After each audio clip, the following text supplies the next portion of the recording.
Today is January 12th, 2026, and welcome to the 470th episode of the So Video Games podcast. Here on the show, I talk about any game at all, including new stuff, old stuff, and anything in between.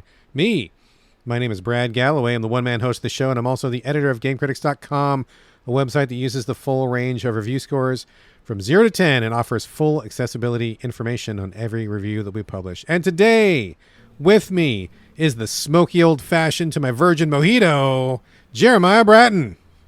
Wow, despite being tired, you still had one ready to go. You know, it's pretty sloppy in our region this year, but I would not mind a mojito today. That sounds fantastic. So when are we going to talk about the full usage of your score chart from 0 to 10? I'd like to hear the fine points, and I'd like you to break it out. One, I'd like you to zero index.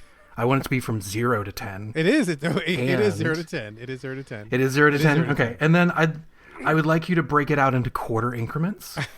So I'd like to know what 0.25 is, as well as 9.25. We had a raging debate about that exact thing back in the day when we were coming up with it. It was knockdown, drag out. We had a lot of people with a lot of opinions about that. And we eventually decided on doing nothing smaller than half a point because we were like, seriously, how granular do we want to fucking get? What is the difference between 9.5 and 9.75? How do you define that? And it was, if you want, I mean, I'm not gonna get into it now. You can go to GameCritics.com, and if you look at the About Us page, you'll see we actually do break it down by each number. And so you can see what we recommend by that and what that means.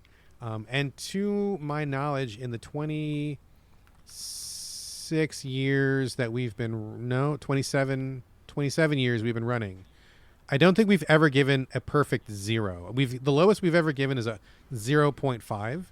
And that was my score. I wanted to give us something a 0. And we fought about it because if I gave a 0, then there's no place else to go down from there. And I wanted to have something in reserve that might be, even worse than that. But 0.5 is as low as we went. And of course, we've given a few 10s over the years. So I feel like that's a pretty wide range of scores. I mean, to be fair to you, doing half points is pretty granular. I mean, you've doubled your number of points of articulation at that point. So I think we're going to stay there. Although I think 0.5 is good. Yeah. So could we build like a calculator for you? Like, where's fun factor, replayability and all of that? Can we in get there? little smiley faces and emoticons to go with those too? We live in a new hell economy, so we need to create a speculation calendar for your review scores where people can, based on a system, they can bet against your review scores. Because apparently 2025 taught us that's what we do now, is that you bet against, you waste money you don't have against stupid things, when back in my day, the stupid thing you bought was video games. So it's my current reality too. Any way to make a quick buck, I'm down. I guess let's workshop it after the show. What do you say? Yeah, follow us on Patreon. I was trying to think of like a predatory platform, and the joke really tilted. I was going to say follow us on DraftKings. You can find our score over there. Oh, there we fucking go. There's the joke. We got there, folks. We got there. Jeremiah, thank you so much for joining me today, sir. Appreciate it. Absolutely. All right. Good to have you as always. All right, folks. I think we're going to cut through some of the usual preamble, and we're going to just get right down to it. Let's see here. Let's get into housekeeping, I think. And I know that housekeeping is something a little bit different for everybody. But here, anything that catches our eyes over the last 7 days, game adjacent or not. And in fact, I just completely lied because the housekeeping we're talking about, I mean, it is, but it's not news. It's more like questions and answers. We got some questions from the people in the Discord, which I'm very grateful for. Always love getting questions. Now, to preface this, I'm happy to take any kind of question. I'll take food questions. I'll take action figure questions. I'll take political questions. I'll take love and sex advice questions. I'll take any fashion, anything. We'll answer anything. So please, listeners, do not feel constrained by, the limits of what you perceive to be as video games. But we got some pretty good questions here. Jeremiah, are you ready for some Q&A? You feeling all fired up? Yeah, let's do it. Excellent tactic, by the way, of presenting the bluff and then immediately calling it for them. It was like, no, I'll be horny. You don't fucking come for me. I'll come for you. You're trapped in here with me, not the other way around.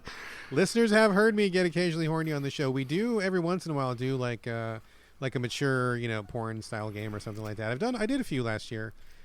We got approached by a couple of publishers who wanted some extra eyeballs on their game, and we don't do all of them. I mean, we don't just do pure horniness, but if there's an actual game in there, I'll take it on once in a while. Wait, I can't remember. Did somebody convince you to do Robin Morningwood? Am I remembering that? No, but that properly? Sounds like something I might review. Is that actually a game in there? Well, this is the problem. So I'm sorry for the tangent, but like it's just an example of how when you have a horny game that revolves around, like, it essentially revolves around smut, but you try earnestly to make it an interactive experience, it becomes dead boring. Where you're just like, I never thought that tangrams could, like, I'm literally putting together a puzzle of a dick, and I couldn't be more turned off right now, where it's just, you see the vision for it, and you're like, I will never be stoned enough or horny enough to make this work. Like, so I come in on the other side. I think I enjoy when people try to combine those two things, smut and also gameplay. But there's a very fine line. For me, I don't want to just be smut, because I mean, there's an entire internet full of porn. If that's all I wanted, that's like a click away. So that's not really the appeal. The appeal is like having something spicy in there, but just enough to where you're earning it a little bit. Like, you're working for it just enough, like, you don't want to work too hard. Like you said, I don't actually want to play a full-on Japanese RPG with occasional smut scenes. I don't actually want to do like masochore platforming to occasionally be rewarded with a little boob here and there. Like, it's got to be low stakes gameplay where I feel like I'm doing something. I'm not just clicking, but also don't make me work too hard because I'm really just here to see the smut. It's got to be like a perfect balance. I've hit a few of those. There are some out there, but it's hard to find.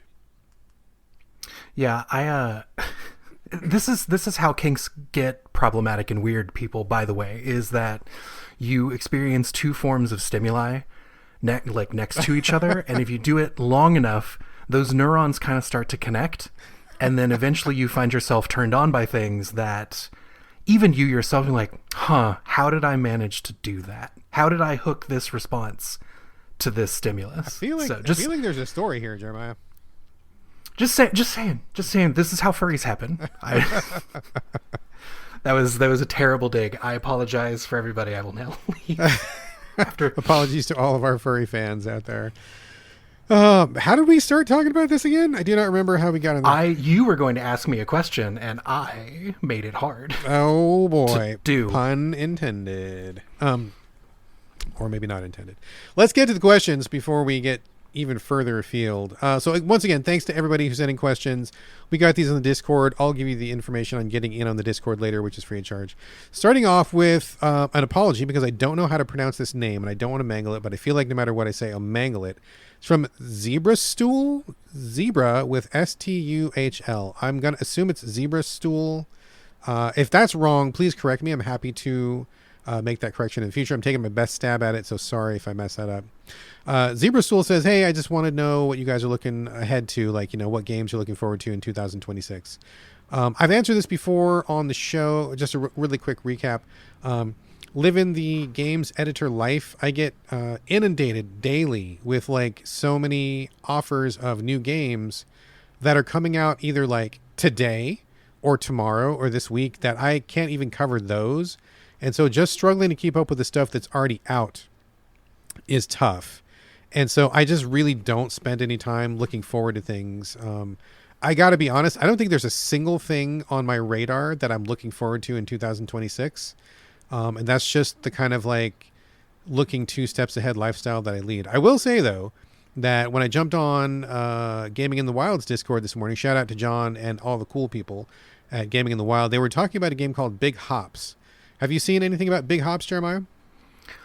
I have not. That could be anything. It could be anything, but it looks really cute and fun. Google it when you get a second. It looks like an action platformer where you're a frog with a big stretchy tongue, but it looks like there's lots of other stuff going on in there. Graphics and the platforming looks fun, but there's also like a bunch of mini games that incorporate various frog features, and it just looks like the kind of thing like you're just like, damn, that looks like I'd smile if I was playing that. So that came out, I believe, today, and I got a code for it. So I guess I'm looking forward to that. I'm going to play this right after the show, but that's as far ahead as I look. I know that's kind of a bullshit answer, but that's the truth answer. So Jeremiah, what about you? Are you the kind of guy that looks ahead into the coming months? You have a list of stuff you're looking forward to, or how do you tackle this subject? I have a few for the coming year, but I will say the ones that I have they're not guarantees for the year. So it's kind of like perpetual excitement for them, not knowing when they're going to come out. I'm in a weird place this year. I think most people, I kind of gorged over 2025. Like, we had a new console release, and however one might feel about like the catalog that came along with the Switch 2, and I got words for it. Like, was still excited about those. Like, just tons of interesting things happened last year to where I haven't been this backlogged since what would have been like 2015. What was in 2015? You know, I can't even remember. I'm trying to think, like, what was that year? It was kind of like the end of the Wii U. Like, PS4 was really chugging along, and we just had this like enormous year of like novel and interesting things. And I'm just having it in my head. It was like 2015, 2016. Was that when like the people on the PS4 got really, really comfortable with the hardware, and so they were able to do all sorts of stuff with it? And I think the learning curve was basically over. Is that kind of the period you're thinking of? That's where my head is at. Okay. And I'm thinking about that like anecdotally. I'd have to actually like go look at a list, but it was around that time. We speak in approximations here. It's fine. We don't do any research whatsoever. So, but 2025 being the hell year that it was, I also have to admit I've stopped really following what's going on, like between people just kind of like long tail projects showing up.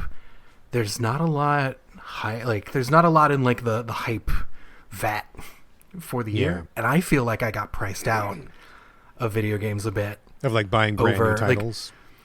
Like between being like laid off and underemployed, like just kind of like my general financial status, alongside of just like, I hope to fucking God I don't need a new video card this year. Oh, Jesus. Yeah, wow.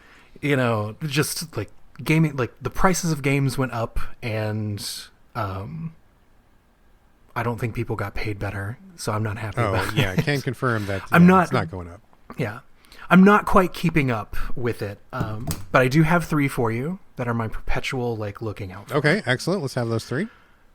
The first 2 are easy, which is Enter the Gungeon 2. Okay. Will probably show up at some point this year, and I am excited about that. I don't know if it's going to be good. I really, really need to keep my expectations in line here. They'll probably go into early access. I'm interested to see what Duskbloods is. Oh, okay. Yeah. The one from FromSoft. It looks kind of like Bloodborne inspired. But it's more, as far as we know, it is more along the Night Rain side of things, which does not bode well for me. I detest Night Rain. Right. Yeah. Which like I don't know. I just didn't get into it. Like, that's the thing, is that I don't have an opinion of Night Rain one way or the other. People seems like y'all had a rough year with like not knowing if you're in love with each other. Like, do we move in? Do we move out? Yeah. So I'm at least excited to see what that is, but I'm maybe a little worried that it's just, that one's not going to be for me. Yeah. Same. And then like fringy one is 45. What is it? 45 Parabellum Bloodhound. those are 3 words you put together. What is what? It's words. Someone is making me a Parasite Eve game, basically. Oh, okay. And it's not that weird Parasite Hunter one that Sony is backing, which quite literally just looks like someone filed the serial numbers off of Parasite Eve, which I'm fine with. I'm okay with that because I fucking love Parasite And it's Eve. been forever since we got one in that universe. I mean, literal decades. Two is okay. 3 is a disaster in my mind. Like 3 is where they lost the plot. I'm not sure I even knew there was a 3. Yeah, third birthday. It was the PSP Oh, game. that's right. Okay. Yeah, it was like, really, they should have just gone the whole way, and then you would have gotten like tentacle porn after your cutscenes. Like right on the go look at some of the third birthday stuff. And it's Well, I'm not going to look now. Jesus, I don't want to ruin my algorithm. Well, no, it's ruined. It's just, they really brought that like Dead or Alive energy to it. The heaving and bosoms okay, gotcha. Yeah. To a game that just didn't need that. Yeah. So, aside from the part where like the character is kind of like de-aging through the whole thing, yeah, that's creepy. Yeah. So anyhow, someone is going to make a game that is like in that 32-bit style, which I'm a sucker for. And with that kind of like move around the battlefield, stop, pop open your sphere of like your radius of attack. Yeah. Do your stuff like and then unpause. I'm here for it. Who knows if that will be good? It probably will only be like a 10 to 12 hour game. So I mean, that's fine for me. Go. That's the sweet spot for me. So I wouldn't mind that. Who knows if that shows up this year though? All right. Well, you had something at least. So I feel like that was a great effort, and I'm sure hopefully Zebra will be happy with those. I gave nothing, so I appreciate you bringing something to the table. Let's move on to Ron, Superfan Ron. He says, what is, to the best of your memory, your longest continuous time playing a video game non-stop? I've heard of one guy who took several days off work when Red Dead Redemption 2 came out to enter a cycle of play, eat, sleep, repeat, and I've done more than a few all-nighters myself. So hearing yours would be fun too. Jeremiah, you want to go first? Huh. I don't really do this. So I'm having to scour a little bit. I'm not even I think the longest I ever committed to a single World of Warcraft session was 6 hours. That's pretty beefy. Which is like a lot of time, yeah, right? Yeah. But I know that I don't rank for a lot of that. I think the only thing that comes close is that when I bought Bayonetta, mm-hmm. I was done with that game in 2 sittings. Okay, so 2, I mean, that's like at least a 10-hour game, if not 20, more. It's like a 20-hour game about. Like, I took breaks, so I don't know, in the spirit of the question, like, I wasn't recycling bottles, like, sitting around me, I wasn't jaundiced. You didn't fill your sock? Yeah, no, I didn't have to do anything like that. But like those are the 2 instances that I can think where like I just had my hands on something, especially the Bayonetta one. It was just like I entered a fugue state and this is now done. Oh man. Okay, so I again kind of like you, I don't really do like marathon sessions. I am a serial monogamist, and so I usually always had a partner. I'm not really like a guy who likes to just be on my own and lone wolf it. And so, when you've got a partner around, I mean, you can't just like disappear for 12 hours at a time, or not in a good way anyway. So I think just by my life circumstances, I usually had a partner, or I, eventually got married, had a kid, or whatever. So I'd have to go pretty far back like when I was like a single dude or something. And I think the longest I ever played a game, again, maybe not answering the spirit of Ron's question here, but back like when I was in high school, which was some time ago, we're talking Genesis era. I went over to a friend's house. It was me and my brother. We went over to our friend's house, and it was him and his 2 brothers, and I think there was one other guy that was over. We all went to the same like high school and junior high. The schools were right next to each other, just a couple hundred feet apart. And we got, I feel like it was Shining Force 2 for the Sega Genesis, which is absolutely like one of the genre classics if you want to go that far back. I mean, that's one of the landmark titles for sure.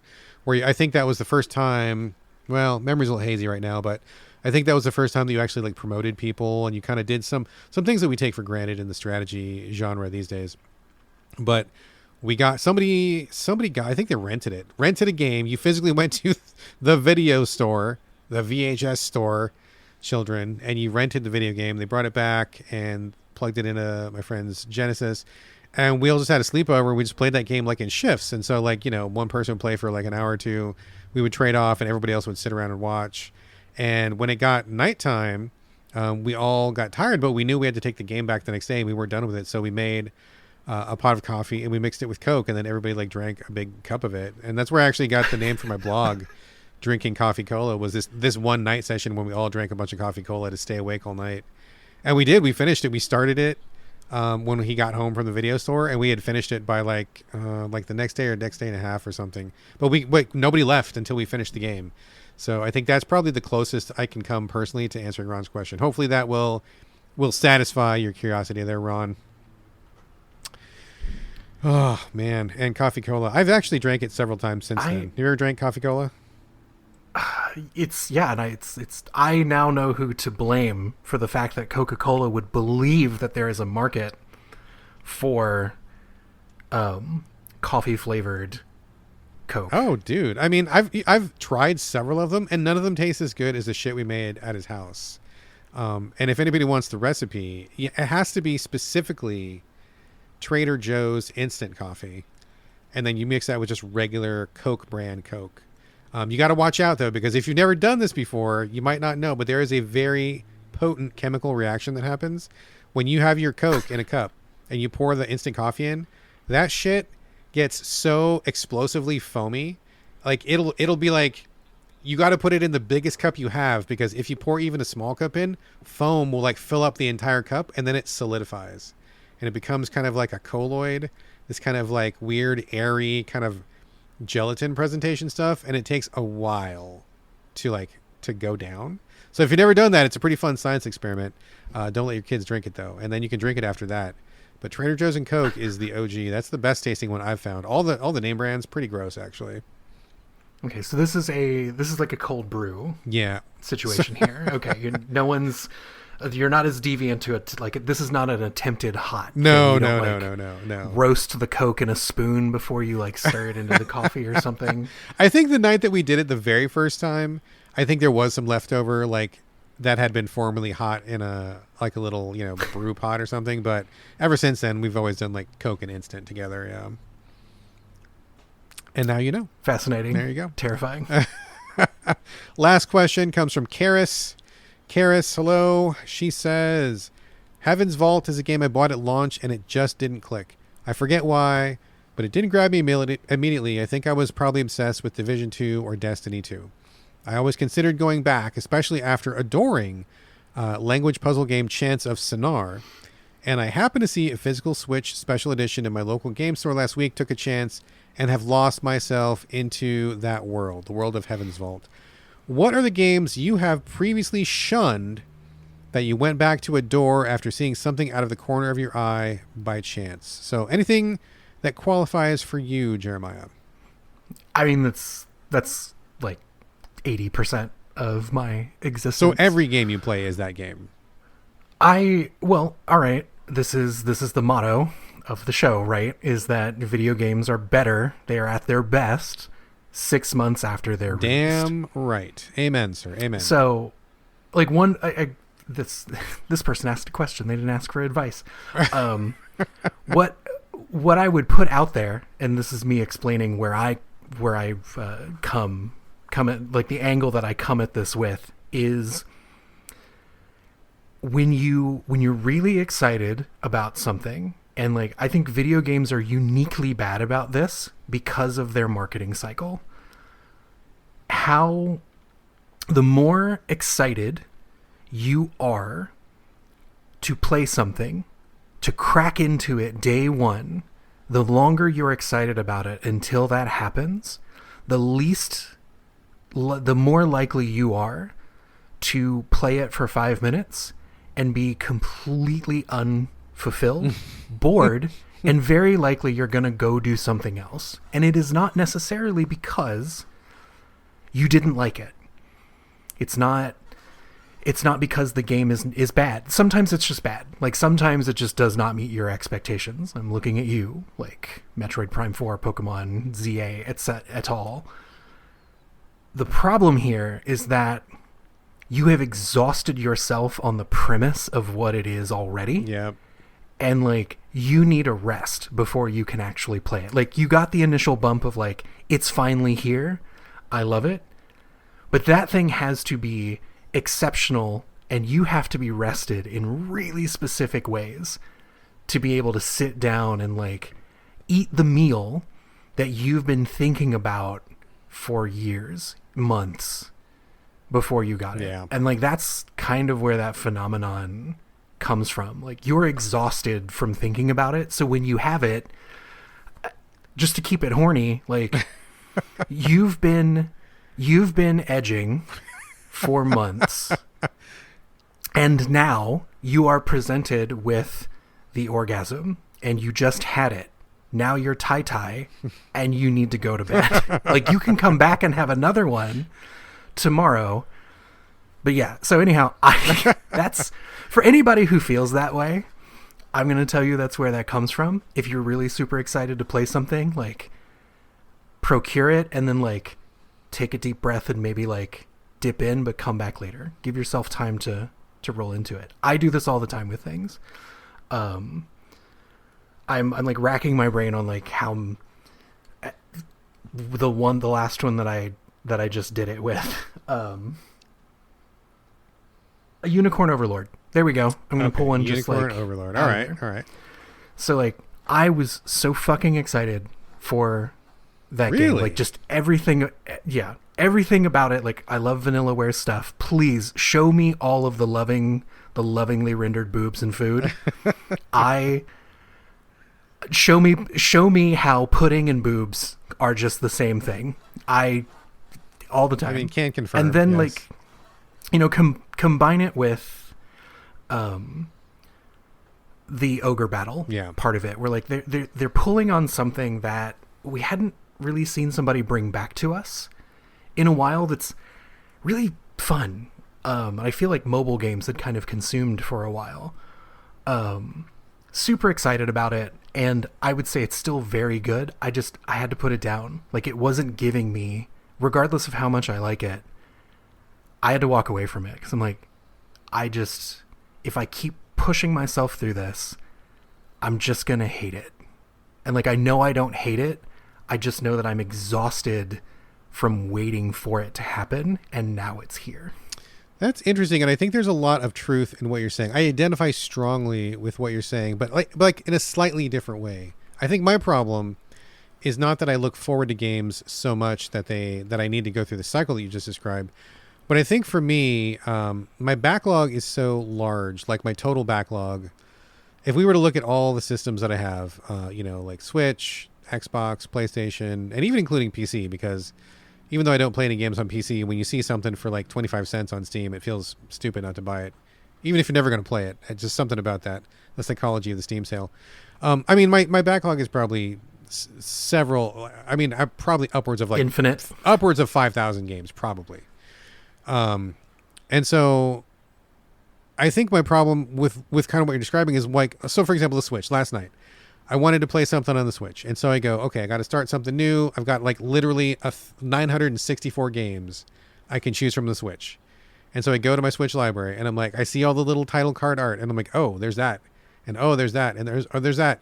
But I see them so many times that, like, I just kind of get sick of them before I even play them. Like, I'm like, I haven't even played some. I have not played the majority of these games, but I've seen the title cards so many times and I've thought about playing them so many times that I no longer want to play them anymore. So I think I kind of spoil myself in a backwards way.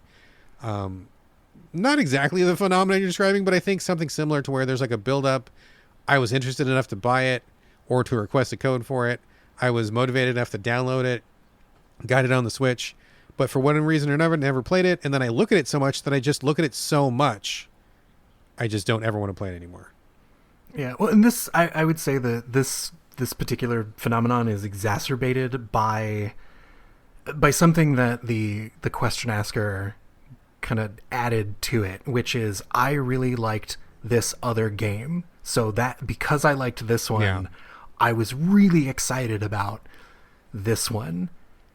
And that is, it's not, it could go any particular way. Like the new game could just be bad. Yeah. But the problem is that it's, if you kind of, I do this all the time, you're romanticizing, you can never go back to that first game that you played and you had an amazing experience with. Yeah, one and done.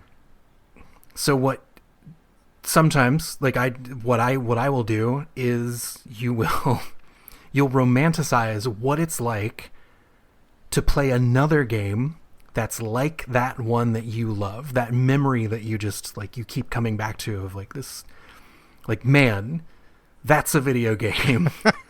And you buy it, especially if it's cheap. Like, you're just like, I'll pick it up, I'll get to it someday, because I'm in love with the idea of playing this. And then two things happen. Either one, you continually look at it like gathering dust, and you're like, my precious, I will be with you soon, again and again and again. Yeah. Or then you finally do it and you're like, like, yeah, this wasn't it.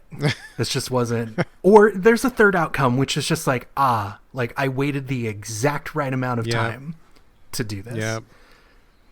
Yeah, it's perfectly. I'm glad you said that third option, because I have experienced all three of those options on the reg. The third one, of course, being the most rare occurrence. Now that we're talking about it, I think if I was to say something that I came back to because it reminded me of something else, kind of similar to what Kara said in her comment, I think like Dying Light 4 The Beast is something where I had an amazing time with the first Dying Light. Like, that was just like a fantastic time, had a blast, and I was excited to play something similar. Got into Dying Light 4 The Beast when the developers offered a code, and it's good, but kind of like you're saying, like, it wasn't the first thing, and so I kind of like, I don't know, edged myself too long, or just something went wrong, and I just I got to come back to. I'm now in the waiting period, the refractory period, where I need to kind of just like chill for a minute and get back to it. But I will say, the third category, where you wait exactly the right time, that perfectly describes me and Graveyard Keeper. I was going to talk about it a little bit later in the show, but it's my circle back, and I've talked about it several times here, where it's one of my white whales, one of the games that like always kind of just didn't work out, wrong timing, wrong situation, and I kept putting it off and looking at it every fucking time I fire up my Xbox. I see it in the library and I look at it, and then I finally fired it up just a couple weeks ago, and it's exactly the right thing at exactly the right time. I held on to it for like, I don't know, 5-6 years or something like that. Well and truly thoroughly fucking patched to hell and back. It's got all the DLC it's ever going to get. The developers haven't thought about it in years, so this is the perfect time to play it. And it is just like chef's kiss, so good, exactly what I wanted. So those third category that you mentioned, extremely rare, but I hit one this year, right here and right now, which is exciting. But yeah, mostly it's the other two. Another unique problem with video games, right, is how often it doesn't matter who the developer is, just early adopter syndrome is. I feel like we get that applied to almost every game. It's rare that you get something that is finished the day that you get it. Oh, yeah. And finished in the sense of like, because this is what really sucks, is that when you do get that thing you're excited about, you push yourself through it. You do still kind of love it, but like there's all these like frustrations. And then a year later, like some article shows up somewhere and they're like, here's all the shit that they fixed about this game. Yeah. And you're like, well, that was that was the initial experience I would have loved to have. Yeah. That one's a tough call. That's like me in Cyberpunk. That's a very specific one for me. I have that game now, and I'm glad I didn't. I think I might actually enjoy it. Oh, so you haven't played it at all this whole time? Never. I was like, I'm waiting. Like I learned from like No Man's Sky, etc., from The Witcher 3 itself, and I'm like, I'm gonna wait them out. You waited a pretty good amount of time. I think I've done that in the past for sure. I think the most notable one, which I've mentioned on the show before, was Fallout New Vegas. I was very, very, very excited for that. And when it came out, it was just like buggy to shit and back. I mean, what was that, like Xbox, original Xbox, or Xbox One, or whatever system it was on? It was buggy as fuck. And I'm like, no. I want to love this so much. No. Obsidian doing Fallout, I can't. And so I intentionally put it aside for like at least a full year to give them all the time they needed to patch it, because I did not want to have that subpar experience. And when I finally got to it, it was the best it was ever going to be. And I'm really glad that I waited, because I did get that good experience I was after, and I didn't have to suffer through all the lost saves and the clipping and the glitches and stuff like that. So yeah, I mean, it's almost like we're at a period in time where you're I'm not going to say you're stupid for playing a game at launch, but I think there's a lot of really strong arguments to not play a game at launch. And I realize that you got to support the developers and they got to get paid, and like yes to all that, but at the same time, we prophesied about this back in the day. I distinctly remember having several conversations, and in fact, they may even be on the GameCritics.com podcast. If you go back to some of the earlier episodes, before we started getting like online connectivity on the reg, I remember having several discussions where we were afraid of it, because we were like, yeah, that seems kind of cool, but at the same time, I bet what's going to happen is people are going to like just ship out busted games and fix them later. And we kind of went back and forth, and some people thought that wasn't going to happen, and some people did. But I think we all see where we landed now. Like, every single fucking game has bugs and roughness and glitches, and it's like almost like it's early access part 2. And then 6 months later, which is why I say it on the show, is like that's when it finally like becomes a true 1.0 in my eyes, right? So, I mean, that came true for sure. Yeah, and even the games you love like are riddled with bugs, right? Now, as we leave this, because I'm kind of fascinated about this thing, about about a backlog and about playing video games. I have a tactic that I use for these exact situations. Okay, what is that tactic? And everybody, like, grease your eyeballs up so they don't creak when you roll them. Okay. When you have a game that you're really excited about, and maybe you can start to detect this feeling where you're like, I'm really hyped about this, and like dial your expectations in a little bit. You need to write a journal entry about it.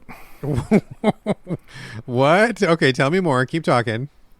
Okay, so you don't have to do this before you start the game, and it doesn't have to be long either.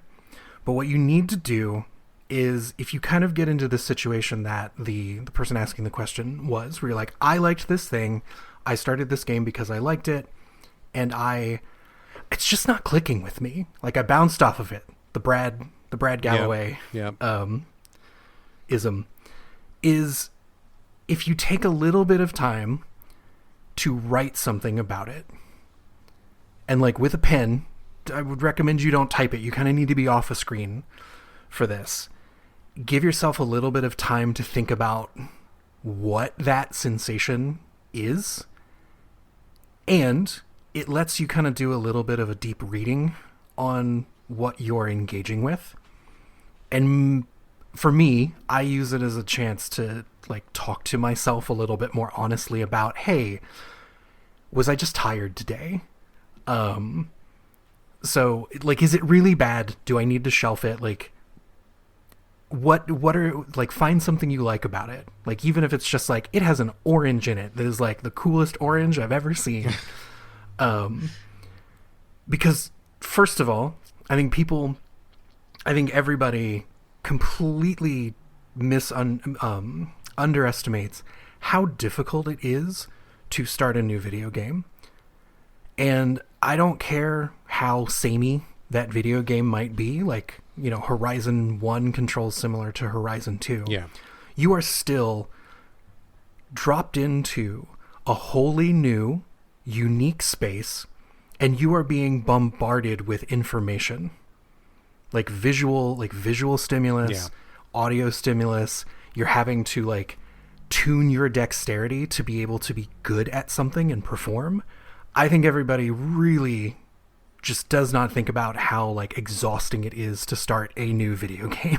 No, that's true. That's totally true. I 100% agree, because sometimes I'll have, I do stuff during the day. I have a job, I have a kid, I have a spouse, and, I have other responsibilities, things outside of games. And sometimes when I get to the end of my day, I'm just like, wow, I'm like really tired, but I don't want to like go to sleep, but like I want to just chill. And there's many times, well, look at a brand new game I've got, and I'm like, you know what? That just makes me tired even looking at that. Like the mental energy that goes into like learning the controls, learning the rules of the game, learning just, practicing. And sometimes I'm like, oh, fuck, no, I guess it's P-Cross tonight because I can't manage this new thing. So I get you 100% for sure. Absolutely. Yeah.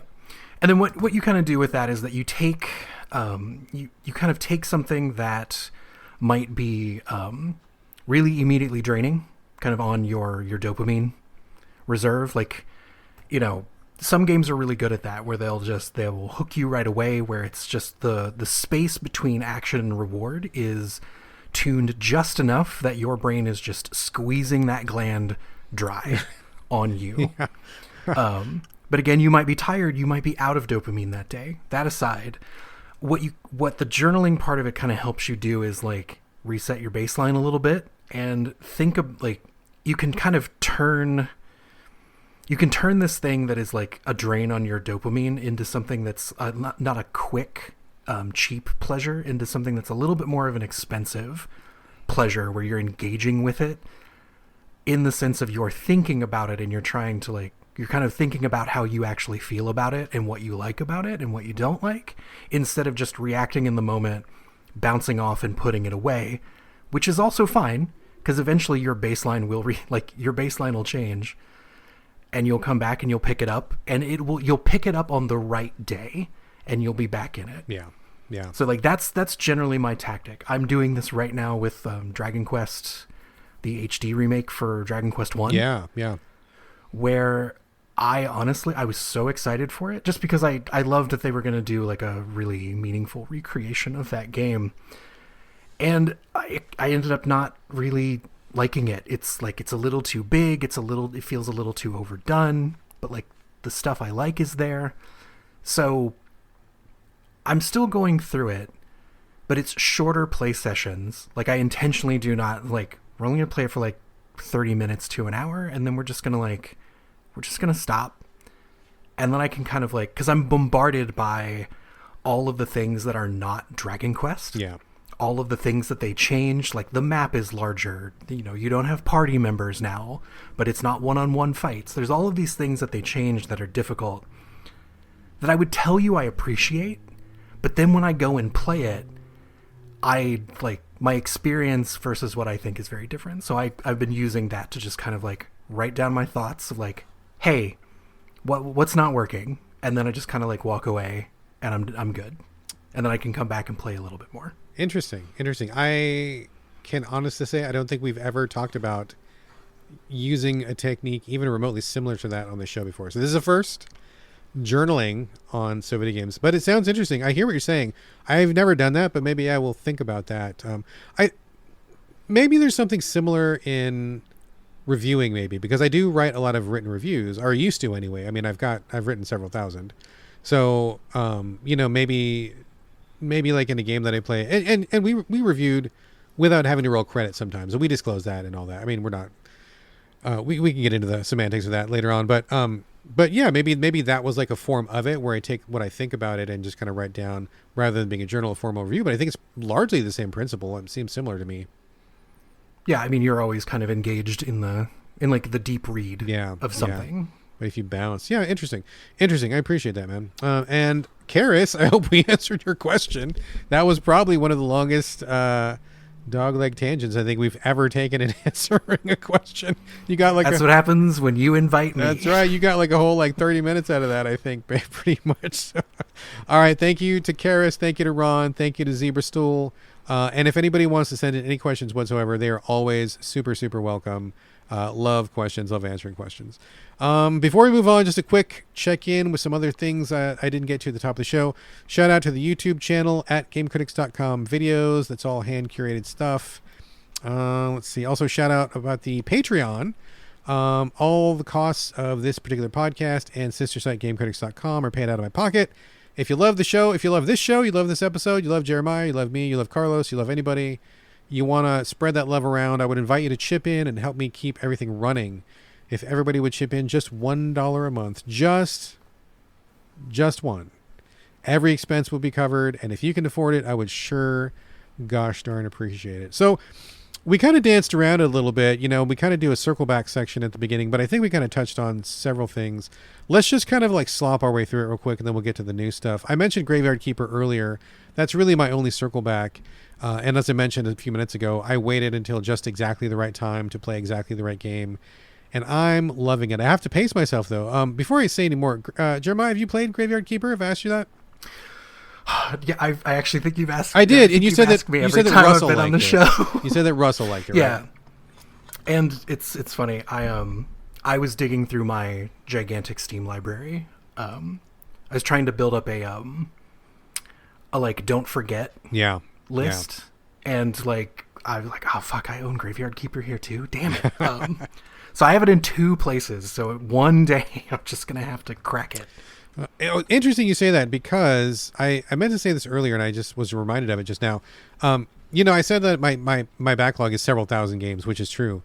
And I am realistic and honest enough to know that I will never touch the vast majority of those games. But I do have a second backlog. Like, I have a micro backlog. I've got the big one where like every game that I own is in it. And then I've got the small one where I'm like, okay, like I actually kind of really do want to get to these at some point. So like maybe when I hit retirement or whatever, if that state even exists in this country at some period in the future, then I'll like bust these out and I'll play these through. I go to backlogged.com. Do you ever go there? Have you been there before? I don't know if I know that one. I've seen a handful of like backlog related websites. This is one. It's like backloggd.com. I think they've got. Okay. Yes, I have seen Okay. Yeah.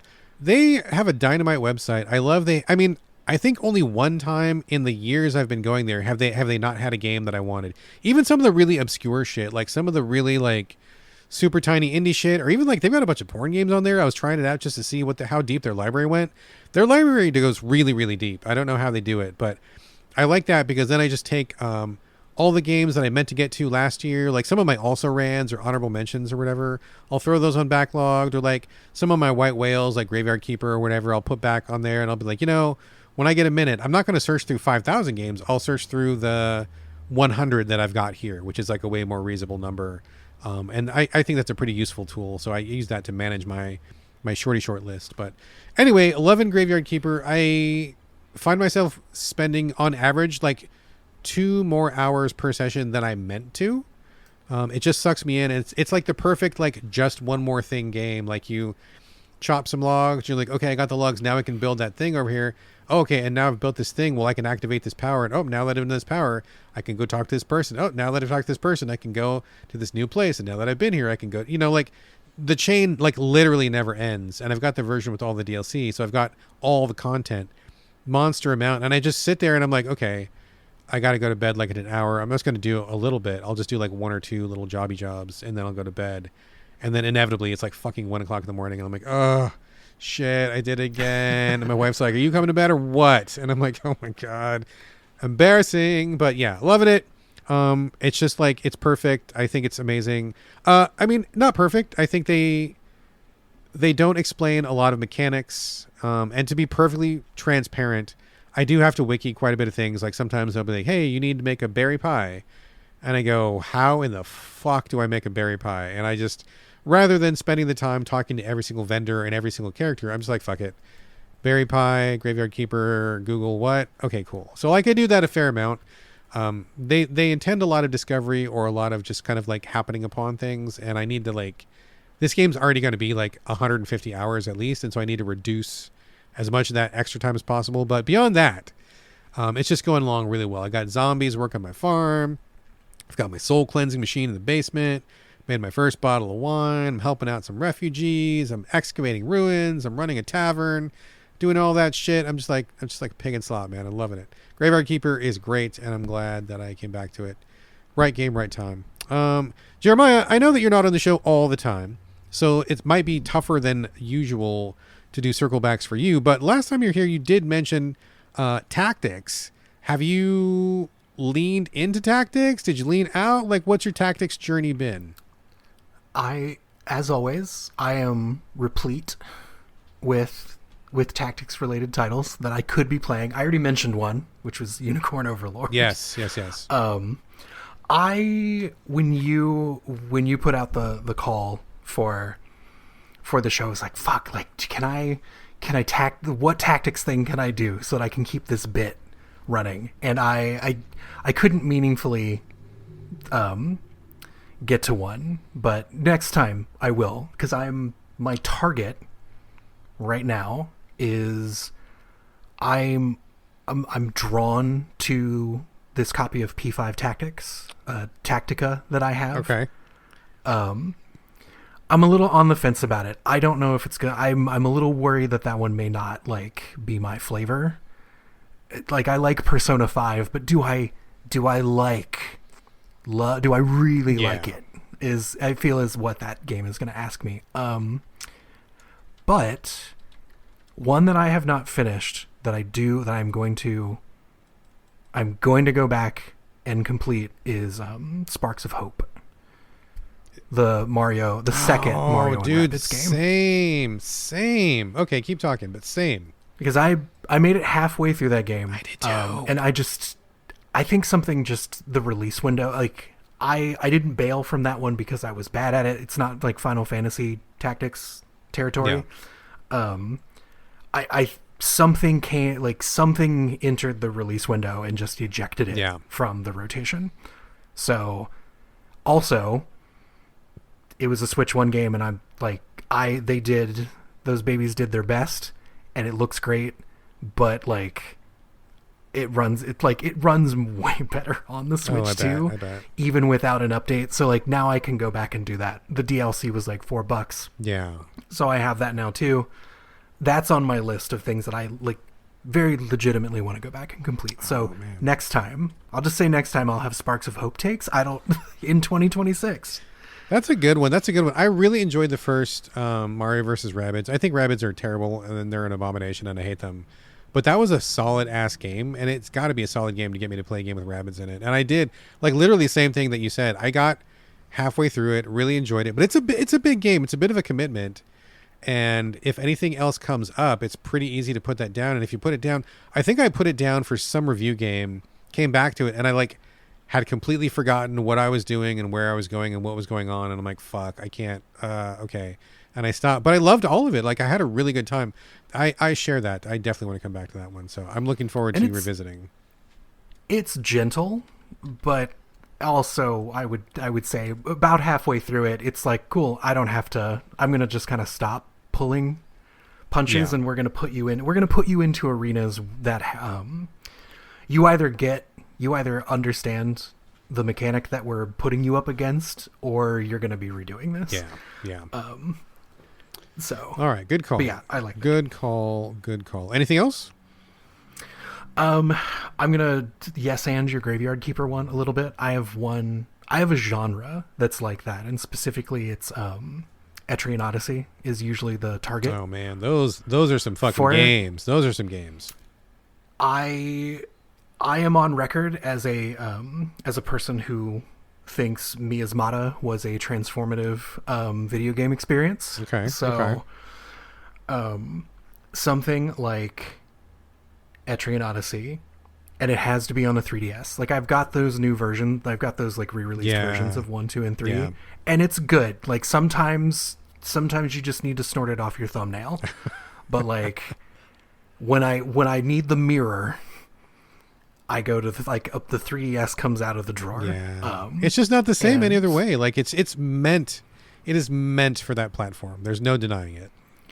Yeah, like just that tactile thing of like gonna move a space, then I'm gonna draw my little lines. Like that's the one where I have to be very careful about picking it up, because it's not just like I'm gonna take a little brain break. It's like, cool, you've been here for like it's been an hour, my guy. Are you done? Yeah. Like, man, this was supposed to be like a little 15-minute jaunt. Those games are wild, dude. I've played all of those games and finished all those games. My wife has played all those and finished them. There's some magic thing about that game, and I think you might be right. It might just be the tactile nature of drawing your map on the lower screen of the 3DS and watching what was going on. But like honestly, I don't usually like that type of dungeon crawler game. I don't usually like that type of thing, but something about that one particular series, man, clicked so fucking hard. Like I just It doesn't seem like my thing, but man, playing all of those, we just could not get enough. I miss that experience. That is a time and a place that I don't think will ever be like replicated again. And that was just something special. So yeah, right on. Good pick. What if I told you I had a recommendation for you? Really? Okay, I'm all ears. The new one of the new games that I have to talk about is Crescent Tower. Okay. So I guess I don't know how I missed this. I didn't realize that the dungeon crawler had kind of come back into cultural consciousness. Yeah. I know that Japan loves a wizardry. I get it. But over 2024 and 2025, I didn't realize that now we do have like DRPG is a thing that people say unironically. Really? I don't think I've seen that. I'm sorry, internet boomer here. When someone said it, as like, surely that doesn't mean what I think it means, and it literally is just like when you say DRPG, you are referring to something like wizardry, you are referring to something like Etrian Odyssey, just in a dungeon, like something where you are, like really, maybe you have a town, like you've got a town that you go back to. What's the game that hates me? In the mansion. I don't know. Give me some more to go on. The Eldritch horror one. Oh my god. Darkest Dungeon. Oh, Darkest Dungeon Dungeon is a DRPG. That format. Gotcha. Right, where it's add some permadeath in there, things like that. Mapping the space. So there's so much of this stuff. Like I got thrown down like a whole new rabbit hole with this. So Crescent Tower is another. It's take the view of like Final Fantasy, of like a typical like JRPG on an 8-bit system. Mm-hmm. When you're in combat, and then apply all of the like slow crawl, like looking in every corner of a floor, mapping out the dungeon part of Wizardry or Etrian Odyssey, and you have Crescent Tower. Interesting. Okay. Huh. So here's the other fascinating thing about these types of games now that I've seen more of them. There's another one called Dungeon Antiqua, which it's basically somebody said, cool, I love Final Fantasy 1. What if it was also wizardry? Okay. Gotcha. They're short. Like, and they say it in their Steam description pages where they're like, we estimate a playthrough of this to be between 10 and 20 hours. Okay. I appreciate that. You know, Crescent Tower, I think characters max out at level 16. Okay. All right. So this is like a long way of me to actually talking about it. But like one of the things that really attracted me to this is just the idea that like it was cheap. I think I paid $5 for it. Even the developers like, no, like this is a small game. It is knowable. It is finite. They literally tell you in the description, there's 10 floors in this dungeon. Okay. Go nuts. All right. I appreciate that. Up front, put your cards out. And so what it's given me is that thing about like Etrian Odyssey, like that's a 100-hour game. If you want to finish an Etrian Odyssey, like that is slow. It is a dungeon crawl because you are on your hands and fucking knees crawling through that fucking dungeon, and you're being whipped the entire time. You're not wrong. You are not lying. Yes. Yeah, and like the same for wizardry, right? I love wizardry, but like it's brutal. But then something like, so Crescent Tower has been nice because I can just kind of get this experience in a much smaller package that I can go to town. I've got my little party. Some characters they gave to me, 5-character party. So I get 2 slots that are mine to fill with whatever I want. And you just kind of do your like party synergy thing. You go into the map. You have a finite radius of light around you. As you walk around, you have to light torches to expand that radius. So maybe it's a little too fussy for some people, but... And this looks like Final Fantasy 1, like it's like straight like the 8-bit kind of style, right? Yeah, and I think they say in their description that they're targeting like... they have a very specific aesthetic. I think they're targeting like the PC Engine. Okay, gotcha. I think it says that in there. So you're walking around the dungeon, and the one thing that I think is weird about this that might excite people is, unlike Etrian Odyssey or Wizardry where like you're mapping it out on graph paper for yourself, your the radius, your vision radius, which is based on whether you have a torch lit and whether that torch is burning out, is what you use to map the dungeon. Oh. So you will use an item, or there's a character that will have a spell that will map everything in the dungeon visible within your current light radius. Gotcha. So as you're making your way through the floors, and I hated this at first, and now I'm fully on board, like halfway through, is you get this like weird map that has like these holes in it, like literal where you've like punched holes in your vision into the map as you're like peeling back the fog of it. Mm-hmm, mm-hmm. So like uncovering it is a little bit more novel than what you do in Etrian Odyssey, where you can kind of systematically plan out, I'm gonna like, this room's a 3x3, 3x3 squares. Let's go bump into all the walls. To see if there's anything there. The floors are really dense, so like there's only 10 floors, but they're like nice little constructed mazes. Every single one of them has a little bit of a hook to it. There's a character class that pretty much revolves around mapping, which I think is fun. Can't say I've seen that before. So, there's a goal where like there's a character class that has auto mapping as it's like one of its highest skills that it can get. And like, I wanted it. Like the game makes you like want it. Yeah. I can see how that would be valuable for sure. Interesting. Also furries. It's very obvious that like I look at this game and I'm like, that's furry art. I've seen furry art before. You're furries. I love that. Thank you for your dungeon RPG. All right, well, we had to apologize at the beginning, but now we're throwing them a bone. Ha ha ha. So yeah, as a fan of the genre, if you're like, man, I can't wait to go back and play Etrian Odyssey again, hearing Brad and I talk about it,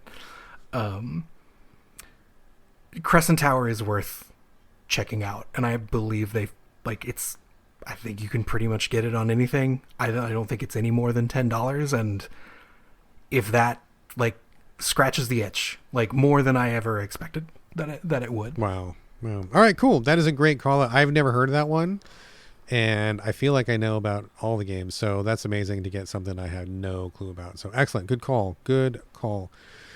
Let me talk for a minute. Jeez. So a lot of my time this week got taken up with an embargo game, and I'm not going to say what it was. I don't want to play that little footsie game of where I try to decide how much is too much. I'll just say that you do the game reviewer cock tease. Trying not to. I can't really talk about it, but I'll just say that it took up a big chunk of my time this week.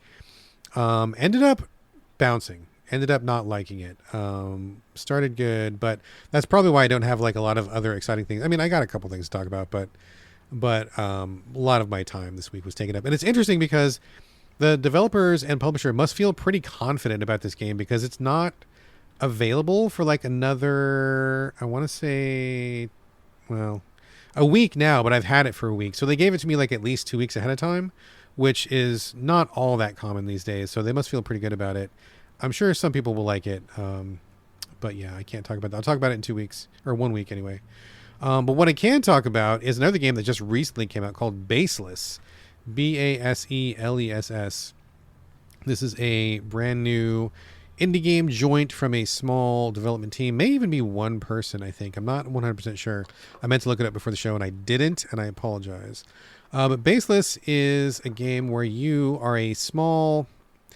I don't know what you are. You're something. This game has a very abstract art style. Your character is basically like a white square-ish kind of a thing. You've got like an eyeball and you've got some horns, but it's like very like, I could cut this shape out of construction paper and it would look just like this character kind of a thing. Other characters in this game are like ribbons. There's other like really kind of basic shapes. And so like it's very abstract looking. I gotta say, I don't care for the art style. I don't think. I think I like my characters to be a little bit more defined, a little bit more specific. Not super in love with the art style. Lots of bright, vibrant colors, oranges and pinks, and it's all very like warm and inviting looking. And the gimmick of this game is that the only way you can move, it takes the form of a 2D 2D platformer, sort of, but like basically you're like in space and there are little planets. And then when you get close to the gravity well of a planet, you like rotate around it and then you can propel yourself through space and go somewhere else. But like the hook here is that you move by firing your gun, in the opposite of the way you want to go. So if you want to go right, you got to go left, or you shoot the gun left. If you want to go left, you got to shoot the gun right. So it's kind of like a mind-bending backwards kind of motion. So you're always thinking about which way am I shooting, and whichever way you're shooting, you're moving the opposite direction. Enemies will fly at you from all different, top, down, left, right, and you got to take them out. You usually have a powered up weapon that has limited ammo. Your pea shooter that you use for locomotion has infinite ammo. You've got a shield. You've got a dash. There's probably some other things I haven't unlocked yet. You get some persistent upgrades over time, like increase your health, increase your damage, increase a couple other things. The horns that you have can be swapped out for different powers. They all seem to have like plus and minus, like maybe like plus attack, but then minus defense and vice versa, sort of a thing. It's very cute, and I was intrigued to see how the movement mechanic would play out. But I found that I lost interest pretty quick for two reasons. Number one, it's a very unnatural way to move. And I'm sure that's part of it. That's part of the design, right? I think the developers kind of, capitulate a little bit because there is a button you can push to hold you still. So like if you're in the shit and you're just getting battered from all sides, you can push this button, you'll stop moving for a few seconds. And then you can like just rotate and point the gun wherever you need it to go, and you will not move. So I think that I'm not going to say it's like an admission or anything, but I do kind of feel like it's necessary because it's kind of hard to deal with constantly moving in the opposite of the direction you're shooting. The other thing I think that kind of turned me off of it is I feel like it's very visually like too busy. The shapes are like when you glance at them, they seem like they're simple and abstract, but there's a lot going on the screen. And then you've got like the rotation of the screen if you're changing gravity and flying through space. And then guys are coming at you from all different sides, and you got your bullets shooting. And then you're moving in a way that you maybe weren't expecting to. You forgot, and you're kind of like careening around the screen. I found it after a while pretty hard to track in certain sections, and it just felt like I was spending a lot of time trying to play the game, and I wasn't really getting into like a flow state when everything felt normal and natural. If that makes any sense. Like I felt like half the game, to me anyway, was just trying to wrangle my brain around the controls and just do what I wanted to do, which is fine enough. But that on top of the visibility problems, on top of the fact that it wasn't really clicking with the art style, which is really, really important to me. I noped out pretty quickly. I'm guessing some people would probably like it, but for me, there was enough of the not quite doing it for me that I didn't feel compelled to go further. I got a couple levels in. I got to a few places where you had to do some very specific movements with the backwards controls, and it kind of drove me into like a rage mode quickly. And I'm like, okay, I have had enough of this. My blood pressure is rising, so I got to step away. But I'm sure there's some people out there that are going to really dig this. Have you heard this one, Jeremiah? No, but I'm looking at it, and it feels like it's riffing on. Do you remember Osmos? Yes, I do. So how much did you like Osmos when that was a hot video game? I did like Osmos when it was out, which is, I don't know how many years ago that was. It's very similar. 2009. Wow. Okay, that's been a minute. I did enjoy Osmos. And it does kind of have a little bit of that vibe to it, like the galactic kind of like spacey feel to it. But man, something breaks inside my brain when you do this movement. Like the shooting one way, moving the other way is hard to manage. I died a fair amount, I think. And I was like, okay, I'm not here for learning these mechanics. I kind of want something that's just easier and more intuitive to play. And that's on me. Like I'm not faulting the developer for trying something new. It's not really a criticism. It's just like where I was at, like I described earlier, like those tired nights and I want to just chill with something. And this was like not really a chill game, if you know what I mean. Yeah. If we're with all of the talk that we've had about like headspace. Yeah. Today, physics-based movement, I have to be in the right headspace for it. Otherwise, like, I really am there for the general power fantasy of, like, I press button and thing happen. Yeah. And I'm like, I'm not having to... I can't be tired and play a game that wants me to kind of calculate and think ahead and like run a probability of like where I'm going to end up. Yeah. Yeah, that's pretty much it exactly. Like I just felt like it was asking a little bit too much for me. And again, not a criticism of the... I'm sure that some people will eat this up and they'll find it quite novel and interesting. It just wasn't the right fit for me. So I appreciate the developer for sending that code. Thank you very much. I think it's interesting and neat, but yeah, just not my vibe right now. Over to you, Jeremiah. Strange Jigsaws. Again, the double. I have not even heard of this game. I don't know anything about this game. Is this the game where you're putting together the shape of a penis, or is that a different game? For his for what this game is, I don't think they'll get edgelordy in that way. It's weirdly for his it's weirdly wholesome in a way for what it is. I'm Googling it right now. I have no idea what we're talking about. I'm going to look it up. So this is something I think I saw literally like a headline and a screenshot on Kotaku about this game. And like that tab was immediately closed and I immediately just went to Steam and bought it. Okay. Like this is a game that on site is like, I'm wasting time not playing this right now. So I would put this game in the like Frog Fractions category of interactive entertainment. I don't think it's that like memey in like as far as like the layers of like it's not unless it changes its mind, it's not presenting as anything other than what it is. Right. But what it is, maybe at its best, it's like an odd meditation on like what is a jigsaw puzzle and like how much can I, as the person creating this, can I screw around with your preconceived notions of like what solving a jigsaw puzzle would be. I mean, it's ultimately like a puzzle box. It doesn't, that I know of, it doesn't have any kind of particular narrative holding it together. It's just kind of like bizarro world. However, like maybe that doesn't sell a lot of people. As like a collection of ideas, as a collection of things that are like ideating on what an activity is, there's some really like I've laughed at it. I've absolutely done the like, oh fuck you chuckle like over and over and over again, because like just kind of the game's like broken into 3 sections. I'm in the second one right now where it's like mixed media is kind of like the second part of it, where he's like one of them's like my 7-year-old did a bunch of drawings and I made them into jigsaw puzzles, and they're they all have like weird expectations put around them. Like one of them is the puzzle pieces, you can't change their orientation, but they're all rotating or they're all like spinning in an orbit.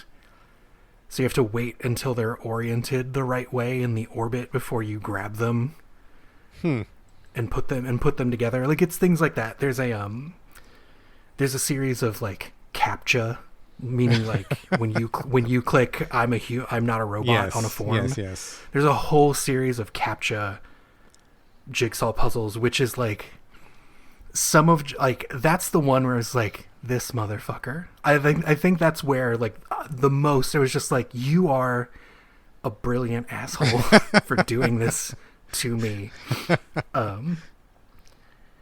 And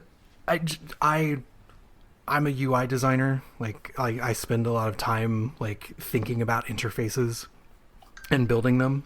So for someone like me, this is like one of those like weird like professional toys where you're watching someone like elevate, UX to an art form, as fucking pretentious as that sounds. Because if you go and play Strange Jigsaws, the one thing I can tell you that will make your life easier is take literally nothing that is on that screen for granted. Okay. And that is kind of like where this person is coming from, is that the menu is part of the game, and I'll leave it at that. I can see that. I can see that. I was looking at Steam, and pardon me for the phone distraction there. I was looking at Steam and looking at that, and like within just looking at 2 screenshots, I'm like, okay, I get it. I get what this game is doing, and it seems pretty cool. I think I would probably be into this one, so that's something I'm definitely going to look into. Hopefully, they'll bring it to. Do you think they could bring it to console, or does it require a keyboard? Maybe they could bring it to console. It feels a little too pointer reliant, like not time based. I think most of it would work. There's a couple that there's accessibility concerns with it. Let me put it that way. And I think this person tries to think around them because there are more than a couple puzzles that that rely on cognitive ability. So like being able to like do something and store it long enough to go do another activity and come back. Oh man, I'm out. Which is, you know, again, another thing that people underestimate. But, like, I'm here for that. I'm here for that shit. There's a colorblind mode because a lot of puzzles very explicitly rely on color. Okay. And there's a handful of puzzles that rely on audio. But there is specifically, like, a subtitling. There's, like, a kind of like a screen reader option that's in there. So, like, this person is doing everything they can to make this game accessible. But yeah, it doesn't feel like a console game. Like it feels like the kind of thing that you need a mouse. Okay, that's fair. That's fair. Looks interesting. Yeah, I probably will not play it unless it comes to console. But I like the screenshots. I think are very communicative about what kind of experience you can expect. So cool. I'm glad you brought this one. I bet a lot of people listening will dig this one for sure. So good call. And one last thing I would appreciate about it is that as far as I can see, unless they spring it on me at the last second, there's no sort of like meta narrative around this thing. Yeah. Like the guy who made, like the person who made it refers to themselves. Like they're like, the game is kind of in conversation with who they are, meaning that like Fleb, which is their developer name, created this. So like they're kind of in the game, but it's not like, it isn't something like Frog Fractions where there's this like, or like the Stanley Parable is maybe where I'd point, where there's not this like, it's not making you solve fucked up jigsaw puzzles to like make you think about something else. It's kind of just exploring an idea, and I appreciate it for just doing that. It's not going to end with Jonathan Blow waking up and drinking a jug of his own piss. Yeah. And like, Jonathan, like, my guy, who hasn't really? So like, relax. I know you think you're a pioneer, but like, relax. All right, enough about, less said about that, the better. But that seems like a pretty cool game, so. I loved The Witness, though. Oh boy, I'm sorry. I hated The Witness. I hated it. The Witness consumed me. I could not get away from it fast enough. I was choking on the pretension in that game. Was not for me. But I can see why people like it, but was not for me. All right. Last game of the show here. This is kind of a surprise edition. I wasn't planning to play this now, but it seemed like it was kind of coming back up in conversation with Game of the Year time, just being over recently. And a lot of people, this game actually placing very high on several lists of people whose opinions I respect. And I think the one that finally pushed me over the edge was Mike Susky, who is currently working on a review for us at Game Critics. Great writer. I like Mike a lot. And he picked it as his game of the year. And I'm like, okay, well, if Mike likes it that much, then I owe it to myself to at least try it. Baby Steps. Baby Steps was coming in with a very prominent showing at the end of the year, which kind of surprised me. This is the game where you control a dude in his, I don't know, PJ onesie or something. Basically, he is a go nowhere, no future, no motivation guy living off of cold pizza in his mom's basement. And then he gets poofed into this, like, I don't know, alternate dimension. Like, you don't know where you are. Like, they don't explain it. You're just there all of a sudden. And then he's like got no shoes, and there's like wilderness, and he needs to make his way to a glowing point on the top of a nearby hill. Probably like technically a hill, looks like fucking Mount Everest when you get there. And so You got to just walk. This is the game where like walking is all you do. You move with the left stick, or you orient your facing with the left stick. Left trigger lifts up your left foot. When you let go of the trigger, the foot goes down. Same goes for the right trigger. You pick up the right foot by holding the button. Let go of the right trigger, the foot goes down. Now, I feel like walking is not something that everybody can do, and I want to recognize that, but I feel like a lot of people can walk. And so it's a pretty common motion. I think most people would say, no big deal, nothing special. But man, when you start to play this game and you don't quite understand how the physics work, it is literally a comedy of errors. I was like, I couldn't even take 2 steps in a row, and I was falling down and on my ass and on my face and backwards, and my knees were bending, and the ragdoll was going crazy, and I just couldn't fucking walk. And I'm like, oh my God, this is insane. But I finally just took a minute and figured it out. Now context a little bit. This is definitely like a hardcore kind of like masochistic physics game that's like intentionally difficult to put you through it, to, you know, I don't know, to either give you a lot of like lulls on YouTube or to try to teach you something. In this game, they definitely teach you something. I think there's a lot of messages about asking for help, motivation, self-motivation, that kind of a thing. I'm pretty early in, but it seems clear that those are going to be motifs that pop up. But in the beginning, you're just walking on a flat piece of ground, and it's so fucking difficult. It is so difficult to just take a couple steps. But eventually you get there, and then they give you like a slight incline, and then there's a couple little like rocks you got to walk around. I mean, even just like a little tiny thing.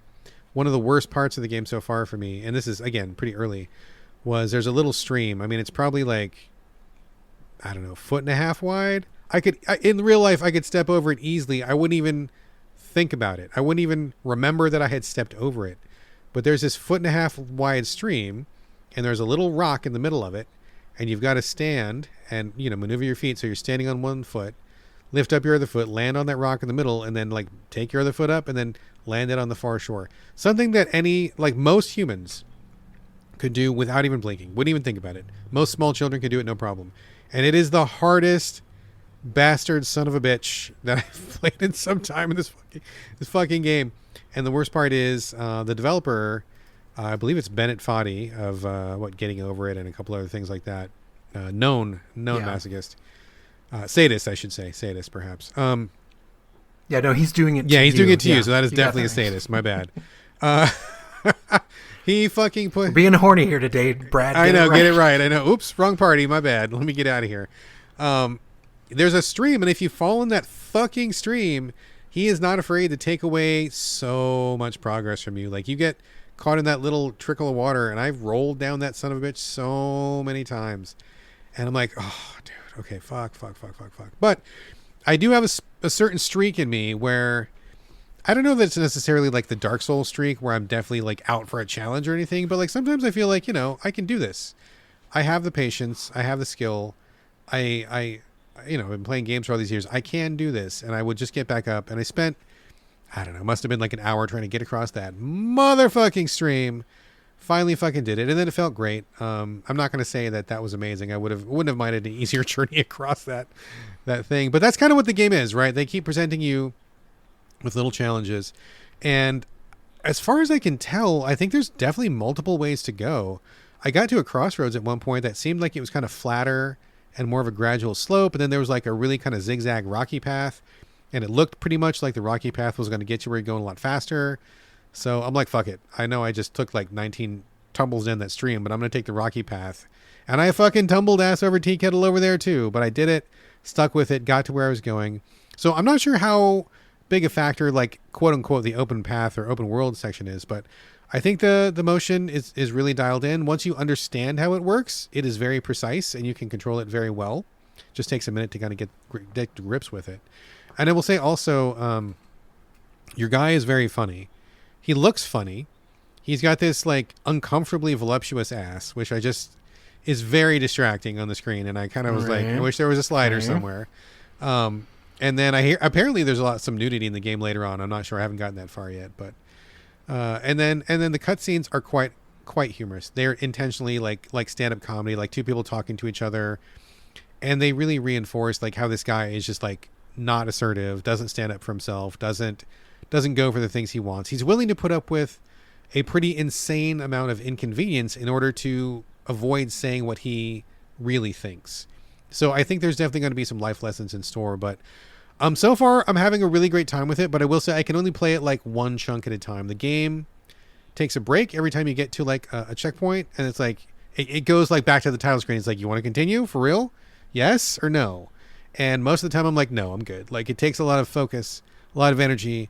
My shoulders are bunched up and they're tight. My neck is tight, clenching my jaw, depends on how many times I take a tumble, but like, it's a pretty intense focus game. So I can only play one bit at a time, but I'm liking it so far. Everybody has said there is much, much, much worse ahead, and I believe them. But I'm ready for it. So we'll see what happens. It's been a curiously good time so far.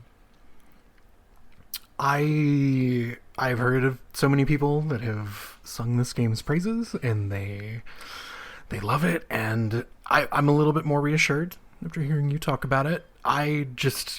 There's like the potential meter jumped a little bit with this one. So like, if you tell me that like the dialogue that it's attempting to have is not as cringy, doesn't like I know that it's kind of literally like man baby. Yes. Is like the whole thing, but like I don't know if I trust this particular person to like guide me through a meditation on what it's like to like be that person and improve. So like, where do you fall on that? I mean, I'm not familiar with Bennett Foddy's work. I know of him for sure, but I didn't play like Getting Over It, and I haven't played his other games, but I know the reputation. But I also know the genre. I've played several games in this genre, not by him, but by other people. And so I kind of know how this whole thing goes. I've played some real ass crunchers in my day. So I'm kind of bracing for that. But I will say, I don't know if I trust him or not, but the cutscenes I've seen so far have like been actually like laugh out loud funny. I've genuinely laughed at them. And so I feel like it's not too preachy so far. I feel like there's certainly a message that I'm picking up on, but I'm actually laughing, and I think it's quite humorous. For some reason, your man baby ends up talking to like a lot of Australians, and there's like a little bit of a culture clash between him, who is American, and the Australians he meets.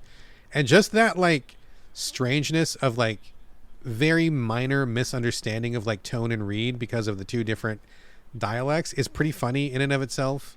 So I haven't felt preached to so far. I've definitely laughed, and I look forward to the cutscenes to laugh more, but we'll see. I'm still like really early days in. Okay. Just because I've like looked at it, and like I'm kind of intrigued by it. People have had good things to say about it, but like things like this can just end up being like, again, preachy, and end up making fun of somebody that actually like, I don't know, like a group of people that actually needs like help, capital H help. And like, I just don't know enough about the guy. I'm like, it's getting maybe like it's getting talked up a little bit too much. Yeah. Like, we'll see. Jury's out. I don't know. I like what I've seen so far, but there's a lot of places this could go wrong. So maybe check back with me like in a week or two. I'm doing like one section a day is all I can handle, but I'm enjoying it. I'm still doing it. And there has been some really bitch ass hard stuff. It's not an easy game. I would not recommend it to anybody that has a low tolerance for frustration. You've got to be like, you've got to just like really like lean into it and just be like, yes, I'm going to do this. And just do really grind, difficult, repetitive. It's hard. It's very hard. So it's a dexterity. It's dexterity for test. Sure. Absolutely. Yeah. So give me another week or two. I'll have a more fully formed opinion on it, and we'll see where we end up on this. Yeah, I know. Like, for anybody who's literally never heard anything about this, don't even go look at this game. Go watch gameplay of Getting Over It. Yeah. And then, you'll actually know everything you need to know about Baby Steps from there. Yes. Good point. All right, man. Game portion of the show officially done. But like many folks, you and I do spend a few minutes a week in front of screens that don't have menus or life bars, or perhaps even books, if that's still a thing for some people. That's right, folks. It's time for the TV and movie and book roundup. Jeremiah, I just got done talking. You go first. You got anything to share this week? I'm actually, I've read a book, which is a huge thing for me to say. I am not a strong reader. Okay. It's not my, I would like to be though. And not because of the whole like, you know how people can kind of be where they're like, oh, well, you should just read a book. Yeah. And like, is that just like, you should journal about it. Like, I'm that person apparently. I did recall you saying that. Yeah. So goals. We don't do resolutions. General goal for this year is to like try to find something in that space that I like. I've found 2 so far, so I'm actually doing pretty good. First one was I read This Is How You Lose the Time War. That was actually a super fun book that was like very short and like very easy for me to complete. Would recommend that to anybody. If you like sci-fi stuff, but is it literally about losing a time war? I mean, don't spoil it, but like give us a little nutshell. It's like a 200-page book, so it's like half the size, and it is the conceit is literally red versus blue. In this person's like, it's one person named Blue, one person named Red, and it's like 2 operatives, like 2 special operatives that are like fucking with the timeline for 2 different companies, writing letters, like leaving letters to each other when they get one over on the other person. Okay. And then you watch these letters, like, and then over the course of, so like, the chapter flow goes like, Red writes a letter to Blue, then you read that, then you get to hear the scenario that happens, and then the chapter after that is Blue writes a letter to Red, and it repeats that cadence through the whole book. It's great. Okay. And you just like, you watch, like, basically the letters start out as like, hey, fuck you, and like, no, fuck you, and then like they start to like it's kind of sapphic. They kind of like start to fall in love with each other. I really liked that. It was like a good reintroduction of like, oh, okay, I could like a book. So would recommend that one. But actually the one that I've been reading that I picked up after that on a recommendation is called There is no Anti-Memetics Division. Okay. And the best, like, it's, if somebody had told me that like this was just written in the Control, in like the Remedy I was going to say, it universe. sounds like something that would be in that universe. Yeah, and it really, it's, I would say it pulls on so much of that imagery. Okay. But it's kind of, and maybe it's a little hard to describe past the part where it's literally about like an organization that is attempting to deal with things that erase memory.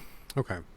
And then it gets into this thing of like, well, how many times has the organization been founded? Like the organization has to keep like refounding itself because they keep getting their memory wiped. But it even just in the way that it's written, it pulls on like concrete, brutalist concrete structures, like, the FBI, but like weirdo aliens. Yeah. So if you like, for me, I fucking love Control. Yeah. I'm maybe not excited about that Control Resonant trailer they showed, but I fucking love Control. Same. Like, I had a great time with it. Yeah, loved it. Yeah, there's no Anti-Memetics Division so far. Like, I'm sure it gets, like, stories get weird as they try to draw themselves to a close. But so far, as a person who like does not read a book, I am actually reading this book. All right. Well, that's a big win right there. That must be pretty successful. All right, cool. Good recommendations. All right, excellent. Let me throw a couple things out. I did not read a book. I don't remember what books look like or what they feel like or what they smell like, but I do watch some TV shows. Quick shout out to the reboot of Percy Jackson on the Disney Channel, written by Rick Riordan originally as a book series. I never read the books, but we saw the movies a while ago, and the movies were fun, but they have completely just rebooted the entire thing as an episodic TV show, and it's quite good. It's obviously a family show. We watch it with my son, but the action's good. I think the performances are quite good. The guy they picked for Percy does a great job, and the supporting cast is also really strong. They've got a couple of professional comedians as some of the supporting characters. But basically, in a nutshell, this kid is half human and half god. He is like a classical Greek demigod, but he doesn't know which god is his father. And then things happen. He goes to a camp for other kids who are also in a similar situation. They have a quest they got to resolve. They introduce a lot of Greek mythology stuff, Medusa, Cerberus, and all the usual suspects, but some other lesser known things as well. And it's all about him growing up and relating to a dad who's MIA, and like also what does it mean to be half a god and half not. So, definitely taking some cues from the franchise that will not be named, but I think they do a great job of rebooting it. It's been really fun. We finished first season, and it was just a really easy breezy, fun watch. Just enough action, just enough laughs. We're starting season 2, so that's definitely a thumbs up. I will say also watched a movie called Hallow Road. Lots of my horror friends recommended it to me. It's a weird fucking movie. I'm not going to give anything away, but the premise of this movie is that there is a couple parents are at home, and they just had a big fight with their daughter. The daughter took off, and then in a little while, the daughter calls them back, and she's like, "Oh fuck, I crashed my car. I was so upset. Can you guys please come get me and just whatever, fuck off, but just come pick me up."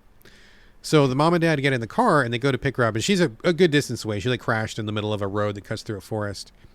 And the entire movie is like the drive of the parents to get there.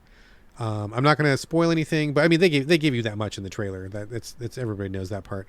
But it's basically, it could almost be like a radio drama, because it's just the two people in the car. They're just driving at night, and you see like, lights pass by and the occasional stop sign or something, but they're just driving and they're just talking to each other. They're talking to the daughter on the phone, and they're just inside this dark car, like almost just like a little single room movie. And it was pretty interesting. I will say, I don't know that I feel like it ended in a way that was satisfactory to me. I understand what they were going for. I understand what it did. Me being the picky bitch that I am, I would have liked a couple small changes to make it click a little bit tighter. But it was interesting. Even though I will say I wasn't quite satisfied by the ending, I had a pretty good discussion with it, with the wife about it, and I was thinking about it for a day or two afterwards. So I think there's some good stuff there. It stuck with me, even if it wasn't like, oh, that was amazing. It was like, boy, that was interesting, like in a genuinely interesting way. Excuse me.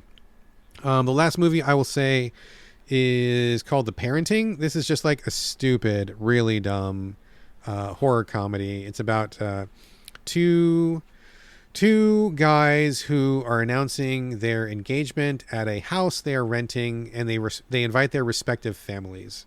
They come from very different families, and they are a little bit trepidatious about announcing this. But they get there and they find out that the house is haunted. I'm not going to say anything other than that, but like shenanigans happen. The families clash. Lots of drama, a little romance between the guys. Lots of horror stuff. There's some just like so stupid you have to laugh scenes in here, and there's definitely some gore and all that stuff. But overall, it was a really light horror comedy. It was very funny in a stupid way, and it was what my brain needed that afternoon. I just needed to turn off for a minute and just like chuckle and guffaw a bit, and that's what it did for me. So I think it's good. That's what I look for in a good horror comedy, and the box was checked. So not going to say it's a masterpiece, but I enjoyed it. So there you go, The Parenting, and I think that's going to do it. Folks, that is a show. Thank you very much for listening. Before the closing music, we'd love for you all to leave reviews, share it on social media, but most important of all, please recommend So Video Games to your friends, because nothing beats good old word of mouth. And as always, we want to get your questions and comments. We read them off, as you heard at the top of the show. You can email me directly at sovideogamespodcast@gmail.com, or you can hit me up on social media. I'm on Instagram and Blue Sky under my name, BradGallaway, all A's, no O's. Jeremiah, do you want anybody to reach out and find you, or how you sitting on that? I still just tend to lurk in the Discord. Okay. It's not the place to put out an ad like, hey, you need a web. Who needs a web developer these days? But that's pretty much where I live. No social presences. Okay, that's totally fine. I totally get it, and probably it's the wiser move these days with our political climate. Speaking of the Discord, you can get in on that. It's totally free of charge. Just drop me a line through any of the channels I just mentioned, and I will get you on board to continue the conversation. And finally, again, if you'd like to help support this show, support the cost of running the podcast, and also sister site GameCritics.com, you can do that over at patreon.com/the So Video Games Podcast. Every single dollar helps, and €1 helps that much more. Folks, that's going to do it for episode 470. Thank you again for joining me here on the So Video Games Podcast, and I'll see you next week. And I'll be back with tactics eventually. Bye-bye.